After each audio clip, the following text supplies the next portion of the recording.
সহিহ ইবনে খুজাইমার 1887 নম্বর হাদিস, ক্বালা রাসূলুল্লাহ সাল্লাল্লাহু আলাইহি ওয়াসাল্লাম মান ফাত্তারা ফীহি সাইমান।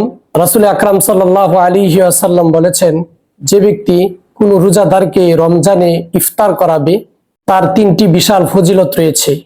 এক নাম্বার হচ্ছে কানা লাহু মাগফিরাতান লিযুনুবিহি, আল্লাহ রাব্বুল আলামিন ইফতার দানকারী ব্যক্তির জীবনের সমস্ত গুনাহ খাতা মাফ করে দিবে।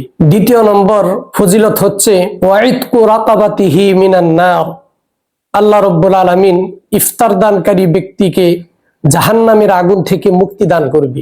তৃতীয় নম্বর ফজিলত হচ্ছে ওয়াকানা লাহু মিসলু আজরিহি মিন গায়রি আইয়ানকুসা মিন আজরিহি শাই, আল্লাহ রাব্বুল আলামিন ইফতার দানকারী ব্যক্তিকে রোজাদারের সমপরিমাণ সওয়াব দান করবে, কিন্তু রোজাদার ব্যক্তি অপরের ইফতার গ্রহণ করার কারণে তার রোজার সওয়াব বিন্দু পরিমাণও হ্রাস করা হবে না, কমানো হবে না, বরং রোজাদার ব্যক্তি সে তার রোজার পরিপূর্ণ সওয়াব পাবে। এবং যে ব্যক্তি রোজাদারকে ইফতার করাবে ওই ইফতার দানকারী ব্যক্তিকে আল্লাহ রাব্বুল আলামিন আলাদাভাবে রোজাদারের সমপরিমাণ সওয়াব দান করবে।